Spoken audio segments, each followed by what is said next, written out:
Salut à tous, bienvenue dans cette nouvelle vidéo. Alors aujourd'hui, je suis dans la banlieue nord de Paris, à Saint-Denis, pour faire la station Carrefour Pleyel. Mais aujourd'hui, je ne suis pas seul, je suis avec voilà, Baptistos. Bonjour. Voilà, ça promet, hein. Ah oui, ça va être une très belle vidéo. Allez, c'est parti. C'est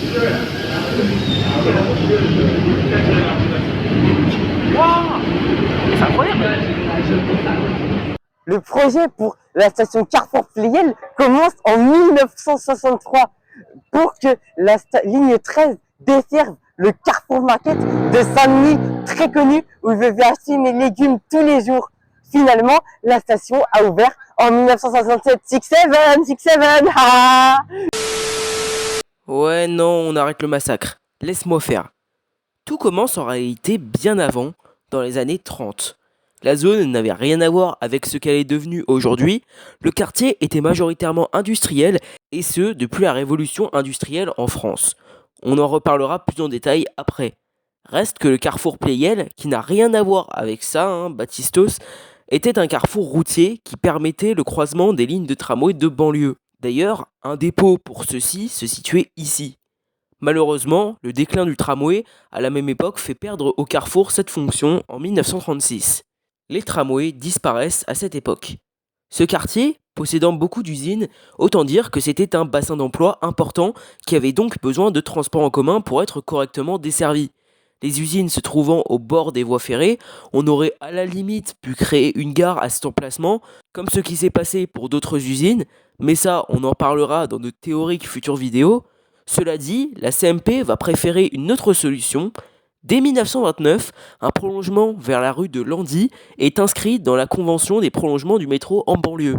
Mais jusque-là, il n'a jamais fait partie d'aucune tranche de travaux approuvée par le Conseil général.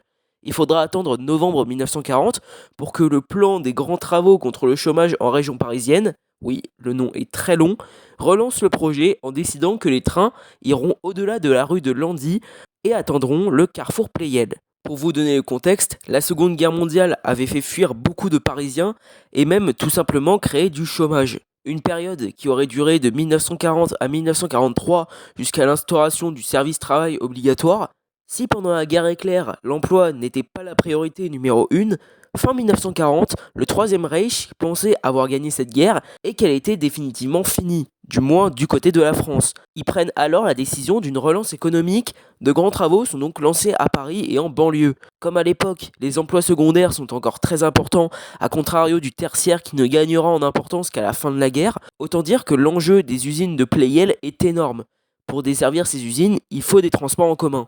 Les travaux commencent dès février 1941. Je ne détaillerai pas dans cette vidéo le déroulement de ces travaux, même s'il y a des choses à dire, je compte en parler dans la vidéo sur Garibaldi. J'ai quand même trouvé ces images des travaux de la station, et cette image de la station en 1950 qui était entièrement construite mais non exploitée. Et oui, en 1950, le prolongement était déjà prêt, mais il fut décidé de retarder l'inauguration d'1 an et demi afin d'éviter une saturation excessive de la ligne. On en reparlera, mais le 30 juin 1952, c'est la bonne. 11 ans après le début des travaux, le prolongement jusqu'à Carrefour Pleyel ouvre enfin. Autant dire que malgré les aménagements réalisés par la RATP quelques années plus tôt afin d'éviter une saturation excessive de la ligne 13 et un déséquilibre de fréquentation sans précédent, n'aura pas suffi. Donc oui, le prolongement sera un succès, mais on sera un peu victime. Bref, revenons sur la station Carrefour Pleyel. Elle a été agencée comme un terminus et gardera ce rôle jusqu'en 1976, date à laquelle la ligne est prolongée de 2 stations jusqu'à la basilique de Saint-Denis. Carrefour Pleyel va quand même rester une station importante pour les manœuvres des trains, grâce à sa disposition qui l'a prédestinée à ne jamais dépasser cette station, mais aussi grâce à sa proximité avec les nouveaux ateliers de Pleyel inaugurés quelques années plus tôt. Carrefour Pleyel fait partie des stations à n'avoir presque pas changé au cours du temps. Seuls quelques trucs ont changé, les panneaux, les éclairages, mais bon, l'histoire était longue. Le reste de la vidéo va l'être aussi, je vous propose d'enchaîner.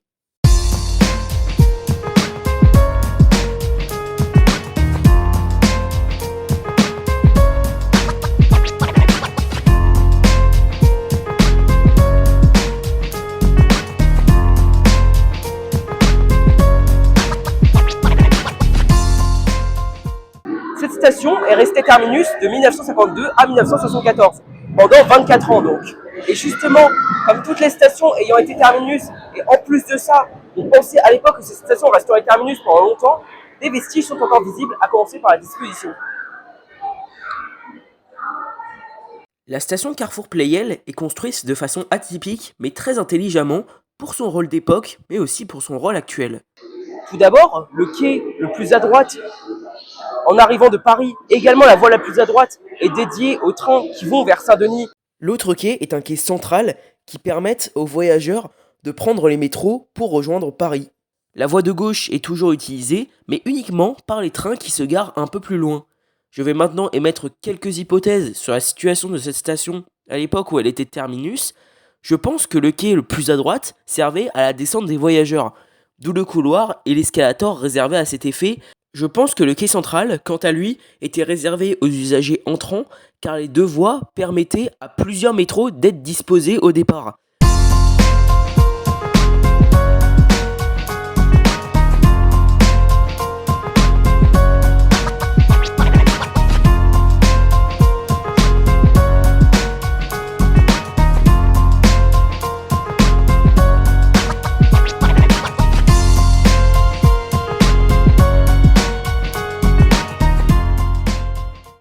Alors pour ce qui est de l'arrière-gare et d'ailleurs même de l'avant-gare, au niveau des voies c'est un bordel sans nom, hein. Quel que soit d'où on vient, il est possible, grâce à des tiroirs, de passer sur la voie de droite ou sa voie de gauche, hein.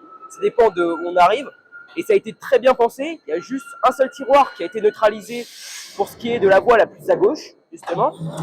Et au niveau de l'arrière-gare, il y a également des quais qui permettent d'ailleurs toujours aux conducteurs de changer de cabine. À l'époque, pour repasser de l'autre côté et pour retourner vers Paris. Et aujourd'hui, pour conduire les trains jusqu'aux ateliers de Pleyel. Et justement, l'atelier du Pleyel, parlons-en. Contrairement à ce qu'on pourrait croire, il n'a pas été inauguré dans les années 50, en même temps que le prolongement de la ligne 13 jusqu'à Carrefour Pleyel, mais il a été inauguré quelques années plus tard, en 1968. Mais il a encore fallu attendre quelques années pour qu'en septembre 1974, cet atelier prenne enfin ses fonctions à l'occasion de la fusion entre les lignes 13 et 14. Encore à ce jour, il s'agit du seul atelier de la ligne au nord, mais ce n'est plus le seul atelier de la 13. En effet, depuis 1998, l'atelier de Châtillon, situé au sud, complète la mission déjà remplie par celle-ci. Et au bout du quai central, il y a encore des reliques de l'ancienne salle de repos du conducteur, qui est plutôt bien conservée, mais bon, j'ai l'impression que celui-ci n'est plus vraiment utilisé. Et il y a également des écrans, mais à mon avis, ceux-ci sont bien plus récents que l'époque à laquelle cette station était terminus.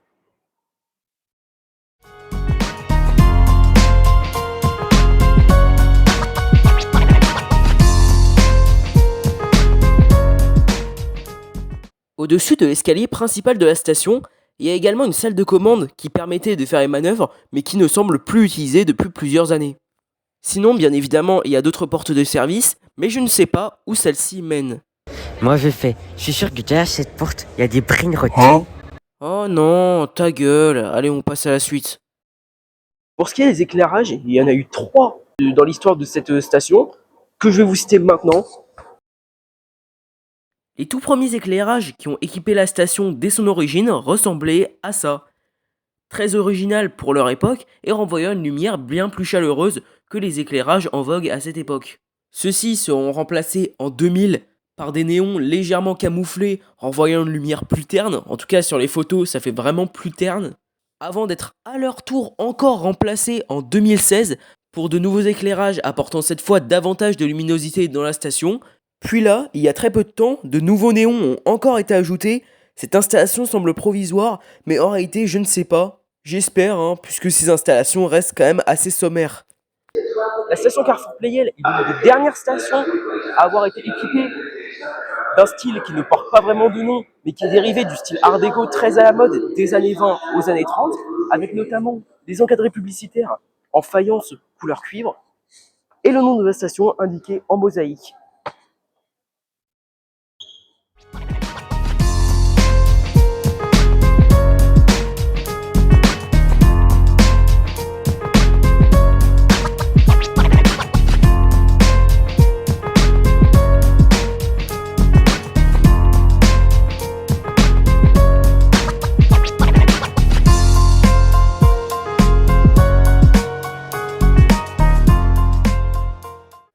ce qui est du quai direction Paris, je pense que l'issue est très facilement visible. Bah oui, c'est très visible. L'issue est là-bas. Wouah, j'ai putain. Comment je vais faire? Comment je vais faire ça, merde? Mais par contre, sur le quai qui mène à Saint-Denis, il y a d'abord des escaliers qui sont à l'extrémité sud du quai, et il y a également des escalators qui sont bien évidemment réservés à la sortie.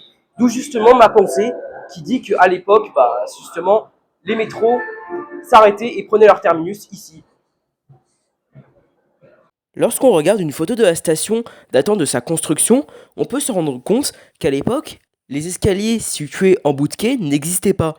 Peut-être ont-ils été ajoutés au moment du prolongement de la ligne 13 au-delà de la station Carrefour-Pleyel. De toute manière, à l'époque, avoir 2 escaliers aurait eu aucune utilité, tant ce quai était à mon avis le quai d'arrivée. Maintenant, pour ce qui est des couloirs, pas grand-chose à dire dessus, excepté le hall dans lequel il y a les guichets ainsi que les tourniquets, qui sont assez particuliers par sa hauteur, une spécificité qu'on retrouve dans toutes les stations de la ligne 13 inaugurée en 52, mais après ça, on peut désormais emprunter les couloirs pour rejoindre chacun des 4 accès que je vais vous présenter maintenant.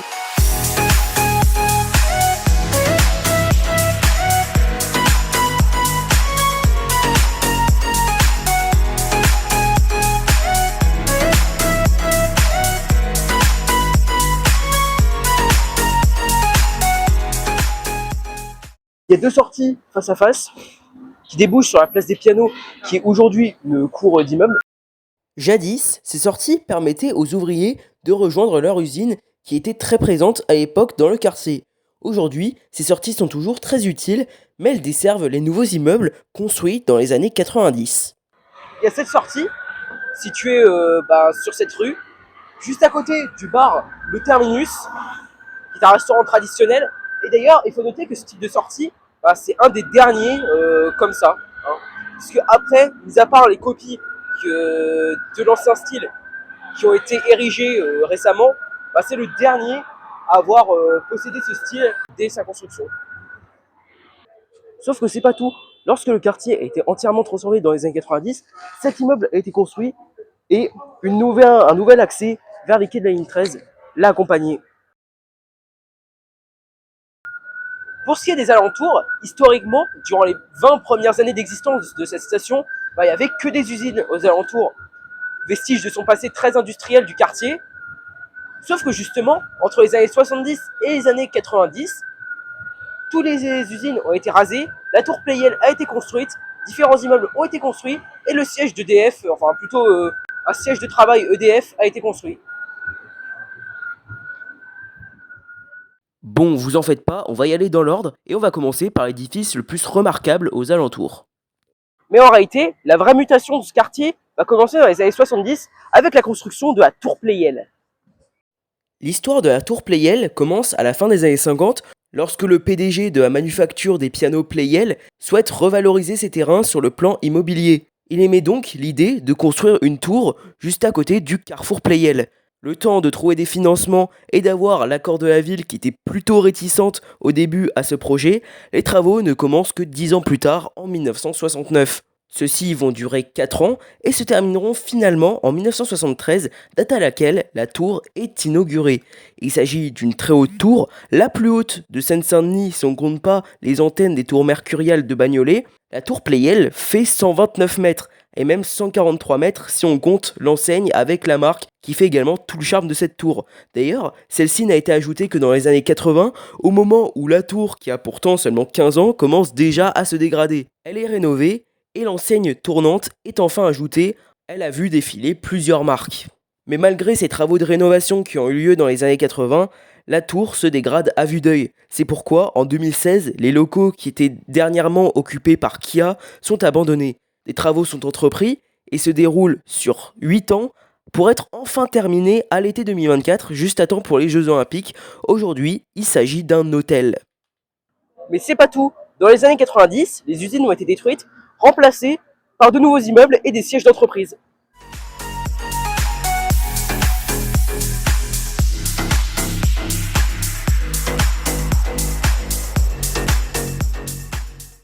Alors là, du coup, on va visiter le quartier. Mais Baptistos, tu fais quoi là?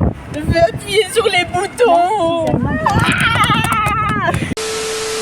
Bon, je ne vais pas m'attarder là-dessus, mais j'ai quand même trouvé un truc assez marrant. Dans les années 50, des petits pavillons ont été construits derrière les anciennes usines à la place d'autres usines qui ont été détruites à la même époque, ce qui est plutôt sympa honnêtement, mais ceux-ci ont été détruits moins de 30 ans plus tard pour construire justement ce siège EDF.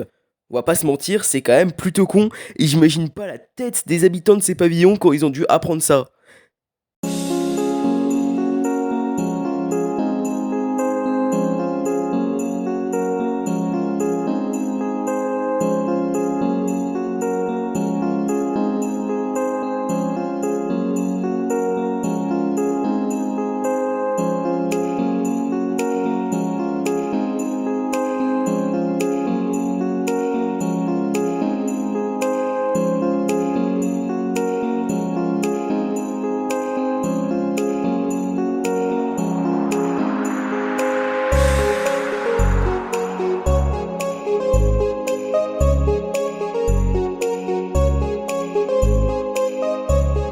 J'ai quand même oublié de vous énoncer les chiffres. En 2024, la station Carrefour Pleyel a accueilli 1 930 109 voyageurs. Un chiffre qui est plutôt élevé, mais qui pourrait encore augmenter grâce au pôle Saint-Denis-Pleyel qui ne fera que se développer dans les années à venir. C'est donc la fin de cette vidéo. En effet, merci d'avoir regardé jusqu'au bout. J'espère qu'elle vous aura plu. Là, comme vous l'aurez vu, je suis juste devant cet énorme pôle qui est Saint-Denis-Pleyel. Mais bon, je l'ai déjà prévenu. Je ne vais pas en parler aujourd'hui. Ce sera l'affaire d'une autre vidéo. Mais il y a maintenant un petit peu plus d'un an, j'étais allé la visiter plus ou moins de fond en comble sur ma chaîne. C'était d'ailleurs ma première vidéo. Je vous invite à aller la voir pour voir comment c'était cringe, notamment. J'irai bien évidemment un jour la visiter quand le pôle sera complet avec les lignes 14, 15, 16 et 17. Mais en attendant, c'est la fin de cette vidéo. N'hésitez pas à vous abonner et à liker. Et je remercie également mon très cher Baptistos, voilà, pour sa collaboration énorme et sans faille. Voilà. Merci à lui. Et voilà. Sinon, on se retrouve pour une prochaine vidéo. Salut!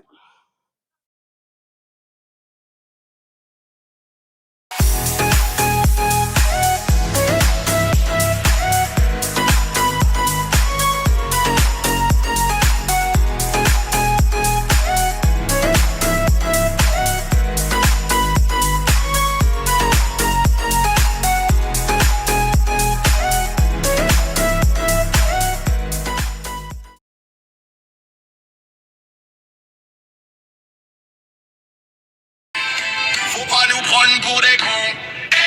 Tu respectes même pas la nation. Boum boum, tu fais le malin, tu tires des ficelles. Mais ici, la rue, elle brûle sans appel. Faille, faut pas nous prendre pour des cons. Tu respectes même pas la nation. Boum boum, tu fais le malin, tu tires des ficelles. Mais ici, la rue, elle brûle.